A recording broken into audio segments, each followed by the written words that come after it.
you to recycle it by the fire. I just toss it in. Oh, there's an image for you. But it seems doesn't it seem like these two organizations really need to start thinking about how their media is marketed? When's the last time that you said, "Oh wow, that's fantastic news"? I'm going to retweet this from one of them. No one ever says it. Just like the people who go to Bright Talk webinars Yes. are other Bright Talk webinar presenters. I mean, it's just, let's get real. Our industry has collapsed upon itself. We haven't seen this much chaos, disorganization, and tomfoolery since we formed 15 years ago.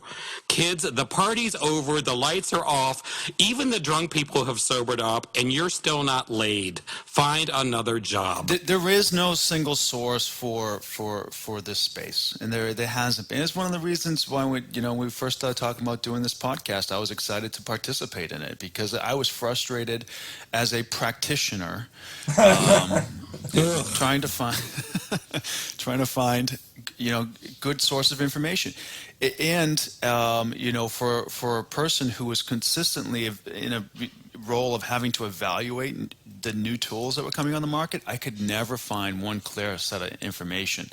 I think it was probably one of the things I tweeted out once about how much I hated some of the articles that Chris actually called me up one time and said, "Who are you and what do you do?" Right? I think because it doesn't exist. Twitter has been the best source of some of the information that I have been able to get a hold of. Twitter replaced, for me, I'm just saying for me, Twitter replaced HDI ITSMF. Yes, Twitter became the better community because it is real people. And the whole vendor, I've been a consultant, I've been a practitioner, whatever you want to call these roles and labels.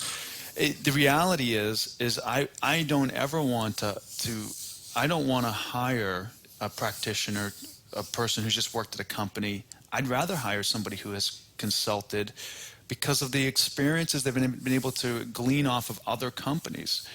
Because there is no community that has existed to share this stuff regularly, because you'd go to these events and it'd be someone who's been at, JP Morgan for 27 years and has been the change manager, and they're going to talk about their process. Like, well, where did you get this best practice? You made it up in isolation. Exactly. I mean, God bless her soul, but Bren Body Thomas speaks every year HDI on some fanatical idea she's done with her help desk of 5 people. All right.